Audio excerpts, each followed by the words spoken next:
Hello mga ka-tates, good morning. So, ito nga pala yung ating mga unit. Okay. So, ito yung ating modulator. Ayan. Ito yung ating triple LRL ionic system. So, ito ang kinagandaan dito mga ka-tates ay marunong siya magbasa.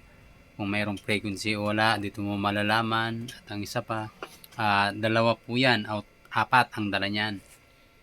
Ang features nito ay may LRL siya, pwedeng long range locator, at pwedeng ionic. Sunod, malalaman mo yung deepness niya, yung malaki ang load o maliit. Tapos kung malalaman mo din kung may frequency ang isang tunnel o wala. Okay? And then, ito naman yung sunod natin. Okay? Ito naman yung tinatawag na Unicore Ionic. Okay? So, ito mga ka-TH, maganda to kasi flat coil siya. Ito. Ayan.